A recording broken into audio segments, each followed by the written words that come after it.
This Bible study will be on the myth of a one-world government. This will be a Bible-based evaluation of the one-world government concept presented by myself, Richard L. Guthrie. There is a concept that the Antichrist will control the whole world during the days of the tribulation or the 70th week of Daniel. But is this end-time concept taught in the Bible? This study will demonstrate, based on a literal interpretation of Scripture, that there is no way the Antichrist will rule over the entire world. Before I go any further, there are some basic rules that I've applied to this study. Read the Scriptures carefully. Do not add anything to what is written. Do not omit anything that is written. And I've stayed with the King James Version and will not be deviating from that. For more information regarding this topic and other related topics, I highly recommend my book, The Rapture from the Ground Up, again by Richard L. Guthrie. This particular topic is found in more detail in Chapter 20, Placement of the Rapture, and in Appendix 5, Myths of the Nature of the Tribulation. Many Bible scholars take great pains to demonstrate or assert that the Antichrist will rule and control the entire planet. In other words, every continent as we currently know it.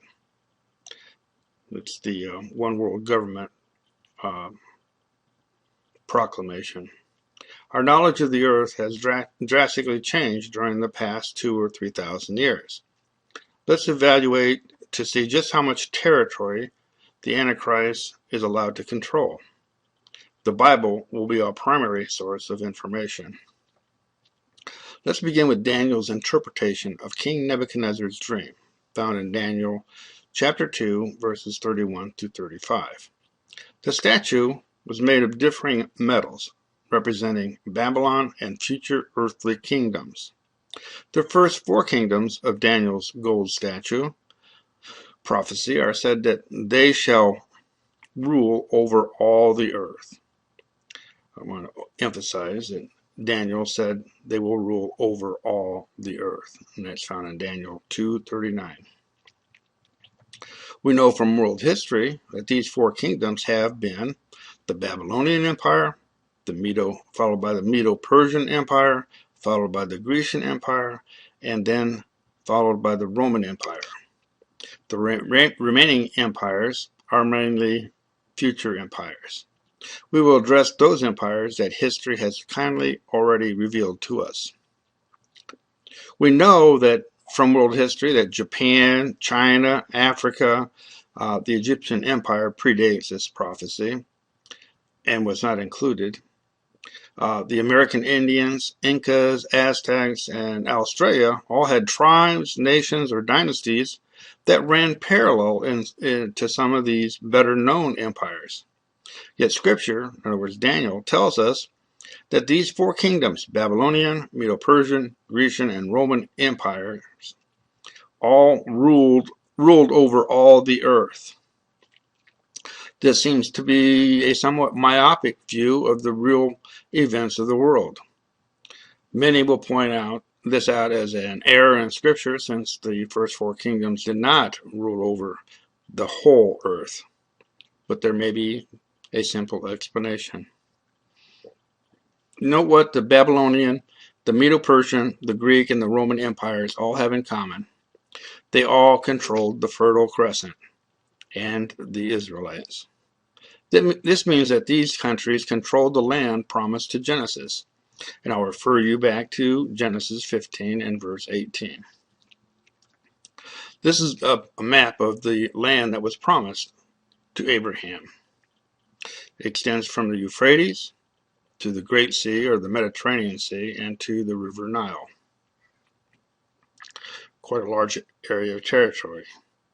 And you can see that those four empires controlled all four of those.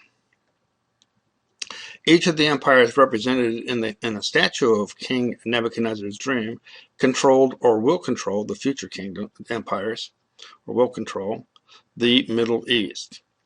Since the Old Testament's biggest focus is on Israel and the promises God made to it, control of Israel and the surrounding territory could constitute the whole earth. Each of the historic empires accomplish that feat. The idea that the Antichrist does not control the entire world is reinforced by the fact that he will be attacked and defeated by the ships of Shittim, and that's found in Daniel 11:30. If he controlled all nations and all peoples, he would not be attacked, and he definitely would not be defeated. Because of Daniel's comments and the use of all the world per the preceding discussion, there is no way that the Antichrist will control or dominate the entire globe. He also would not have to invade other nations if the Antichrist controlled the entire world. And he is shown to be invading other nations in Daniel 11:40, which states, "And at the time of the end shall the king of the south push at him, and the king of the north," so those are two different kingdoms that are not under his control, "shall come up against him like a whirlwind, with chariots and with horsemen and with many ships. And he shall enter into the countries, and shall overflow and pass over. There is a king country to the north, and a king, a separate country, to the south of the Antichrist, who will attack him. Afterward, the Antichrist will enter into these countries." There is additional proof that the Antichrist will not control the entire world as we know it. It's found in Daniel 11:41. "He shall enter also into the glorious land," which is Israel, "and many countries shall be overthrown. But these shall escape out of his hand, even Edom and Moab and the chief of the children of Ammon." The Antichrist invades Israel, the glorious land. Many countries are now overthrown by the Antichrist. Edom, Moab, and the chief of the children of Ammon escaped this invasion of the Antichrist. Daniel has given us adequate information to demonstrate that the Antichrist will not and cannot control the entire planet during the end times.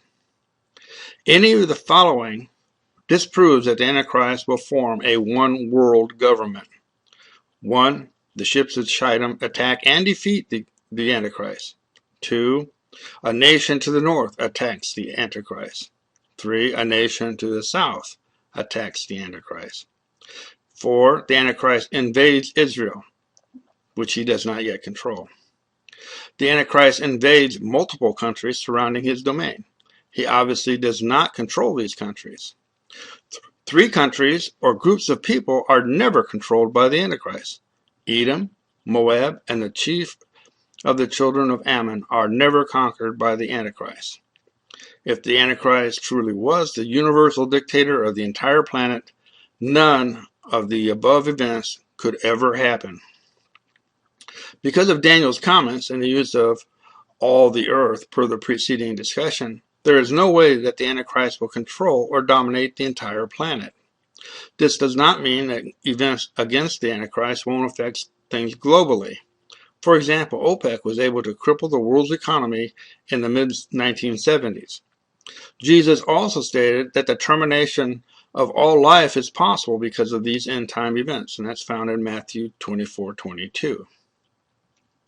Since the Antichrist will be limited in control of governments and peoples, the concept of buying or selling and getting the mark of the beast, found in Revelation 13, verses 16 through 17, needs to be reevaluated. The limited region of control by the Antichrist will not require any global initiative or implementation. It will be entirely regional. It will be limited to the 10-nation coalition that he does control.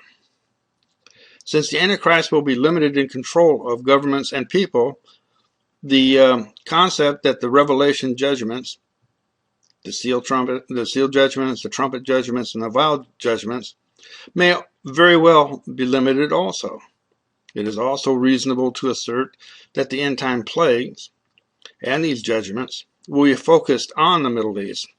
Of course, the entire planet could be indirectly impacted. For instance, interruption of oil supplies coming from the Middle East could easily cripple the economies of many countries. God cursed mankind by introducing multiple languages, found in Genesis 11:9. This was to put a halt to the abomination of the Tower of Babel, the Inter-Parliamentary Union in 1889, the League of Nations, formed in 1914, the United Nations, formed in 1945, and the European Union, which began in 1993, have all been recent attempts to reunify nations. Geography, ideology, nationalism, etc., have proven all these past attempts at a one-world government ineffective. Given the rise of militant organizations coupled with radical religious beliefs and the condition or mindset of nations around the globe, does anyone realistically believe that a one-world government is actually possible? For instance, when was the last time France and the USA ever agreed on anything? The concept of a one-world government is nothing more than a fairy tale. It's also laughable. This study presents a paradigm shift in what is currently being taught from most of our church pulpits. But a literal interpretation of Scripture comes to the undeniable conclusion that the Antichrist will not and cannot establish a one-world government during the end times. Don't take my word on any of this. Check it out for yourself. Look up 2 Timothy 2:15, where Paul admonishes us to study to show thyself approved unto God, a workman that needeth not to be ashamed, rightly dividing the word of truth. And then in Acts 17:11, these were more noble than those in Thessalonica, in that they received the word with all readiness of mind, and searched the Scriptures daily whether those things were so. Only then can you be sure that you are not being deceived during these last days. Jesus warned of such a thing for the elect in Matthew 24:4. Again, for more information regarding this topic and other related topics, I highly recommend either of my books, The Rapture from the Ground Up or The Great Tribulation, again by myself, Richard L. Guthrie. Thank you for watching and for listening.